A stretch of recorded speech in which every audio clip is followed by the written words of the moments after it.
I will discuss about money lotteries.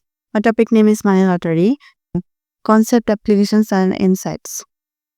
Okay, everyone. Today I will be presenting one money lotteries concept, applications, and insights. Okay, money lottery represents uncertainty about monetary outcomes. The outcomes could be a gain, a loss, or zero. In real life, we face lotteries all the time, whether we buy an actual lottery ticket, make an investment, or even take a risky career decision. Economists use probability tools to model these uncertainty payoffs, and through these we can explain how people make rationally choices under risk. Okay, now we will discuss about cumulative distribution functions. The first tool we use is the cumulative distribution functions, or CDF. A CDF denotes as fx, tells us the probability that the payoff is less than or equal to some value x.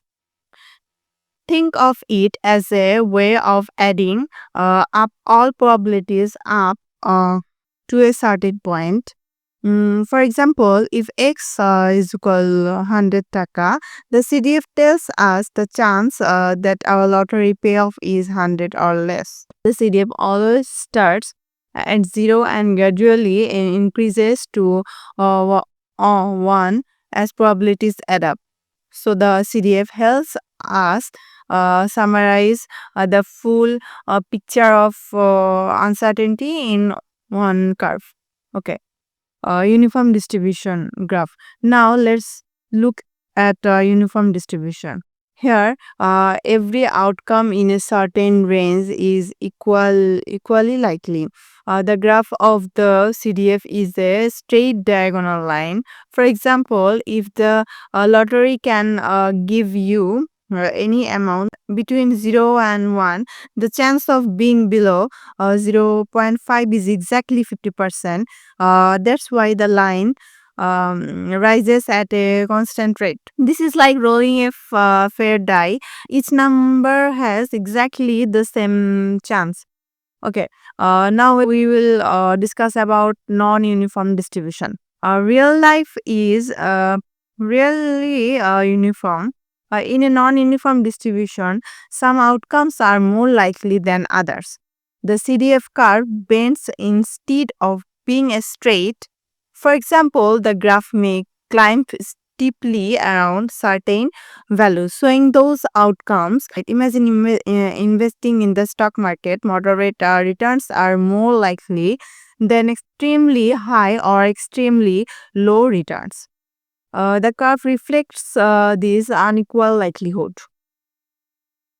Okay, now we will discuss about discrete distribution graph. Sometimes outcomes are not continuous but discrete. For example, rolling a die or winning a fixed prize in a discrete distribution, the CDF looks like a step function. The flat parts show where nothing happens, and the jumps show the probabilities of Excel outcomes. For example, rolling a die has 1 by 6 probability for each number. The CDF jumps by 1/6 at every step from 1 to 6. This makes discrete lotteries easier to calculation but less smooth than continuous ones. Okay. Now we will discuss about probability density function. Okay. The probability density function, or PDF, is closely related to the CDF. And the PDF shows how probabilities are shaped over different values. For continuous lotteries, the PDF is a smooth curve. For discrete lotteries, it looks like spikes. In this graph, we see a bell-shaped PDF. The center value are more likely, while the extremes are rare. The CDF is the integral of the PDF. So if we add up the area under the curve up to a point that gives us the PDF. This is why the PDF and CDF are always connected. Okay. Now we will discuss about compound lotteries. Lotteries are not always simple. Sometimes we face compound lotteries. For example, imagine you flip a coin first. If it's heads, you play on lottery. If it's tails, you play another. There's lottery inside another lottery. The diagram here shows how these branches combine. Economists simplify compound lotteries into one equivalent distribution so we can calculate probabilities and expected payoffs more easily. This is useful because in reality many risks are late. For a state, investing in a fund that depends on both company performance and global market conditions. Expected utility. Now let's discuss expected utility. One of the most important concept in economics. Expected utility is the probability weighted sum of outcomes. It considers not only how much money we might get, but also the chance of getting it. For example, if you win 100 taka with 50% chance and 0 taka with 50% chance, your expected monetary payoff is 50 taka. But utility theory goes deeper. It takes into account risk attitude. Some people prefer safe outcomes while others are risk seekers. Expected utility gives us a framework to model those preferences. Now we will discuss about Bernoulli utility. And then Bernoulli introduced the idea of utility functions. He argued that people don't just maximize money, they maximize utility.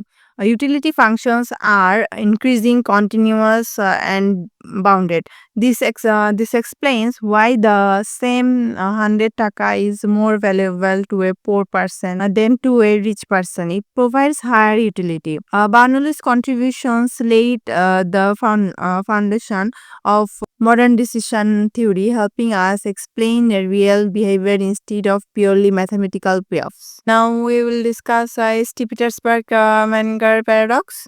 One famous problem in lottery is the Petersburg's paradox.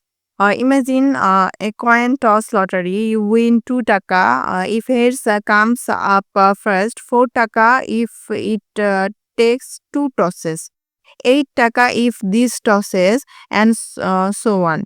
The expected payoff is infinite because the amount keep doubling. But in reality, no one would pay infinite money to play. This is called a paradox. Carl Menger and others explain that the solution lies in bounded utility functions. People value money less as they get more of it. So their utility levels off. The paradox shows why utility theory is so important for understanding real world choices. Applications and insights. These concepts are not just theory, they have real applications. In finance, lotteries help model stock returns and investment risk. In insurance, companies use probability distribution to estimate losses. In policy making, governments use expected utility to evaluate risky projects. The insights are simple. People are not just calculating averages, they are weighing risk, preferences, and psychological factors and making decisions. Okay, now I'm going at summary. To summarize, lottery model uncertainty in money outcomes. The CDF shows cumulative probabilities and the PDF shows how probabilities are distributed. Uniform and non-uniform distribution shows equal or unequal likelihoods. Discrete distributions appear as steps while continuous ones are smooth curve. Compound lottery. Compound lotteries can be simplified into one equivalent lottery. Expected utility and Bernoulli's utility functions explain how people make rational decisions. And the St. Petersburg paradox shows why we need bounded utility functions. Together, these ideas help us understand our decision making under risk. Thank you for listening. Money lotteries may sound abstract, but they mirror real life choices we face every day, whether in buying tickets, investing money, or managing risk. By applying these concepts, we can better understand human behavior in uncertain situations. Okay, thank you.